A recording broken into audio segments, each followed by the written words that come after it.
During stressful times, which usually don't last upwards of a year, many people find themselves clenching their jaw, grinding their teeth at night. Yeah, that can hurt. You can start to feel that. Yeah. It's a natural response. So what happens to your jaw and your teeth over a long period of time packed with underlying stress? It's not good. Good Morning Tennessee anchor Doug Curran headed to the dentist to find an answer.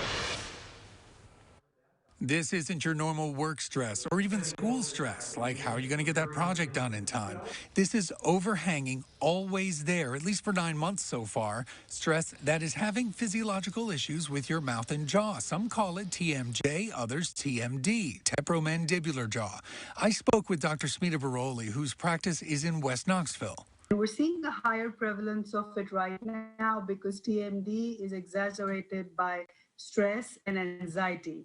And like all of us know, for the better part of this year, all of us have been under stress and anxiety, and that's causing an increase in people just grinding and clenching at nighttime, and that's causing a lot of symptoms related to TMD. Here are just a few signs that Dr. Baroli says: pain in and around your ear, tenderness of the jaw or jaw muscles, clicking or popping noises when opening your mouth, difficulty opening or even closing your mouth.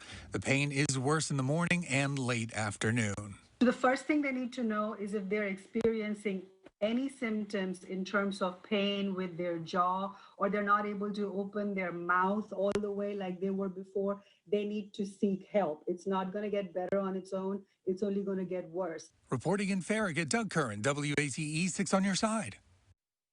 Cards over the counter or made by a dentist are common treatments. Just make sure your dentist knows which treatment you're going with, which one is best for you. Dr. Baroli also points out that it's really important to brush your teeth. Of course, a host of diseases can make fighting COVID-19 tougher, including gum disease. Periodontal disease is what it's called. It's an infection of the tissues that hold your teeth in place. That is it is caused by not brushing your teeth or flossing enough.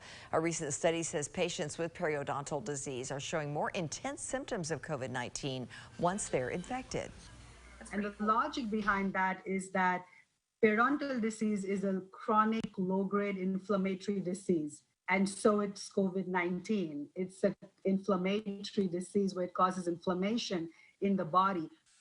So if the body is already fighting one chronic disease and then you throw another one on top of that, the patient is fighting two diseases that are mostly inflammatory in nature. So again, make sure you're brushing and flossing, and don't skip your next dental visit.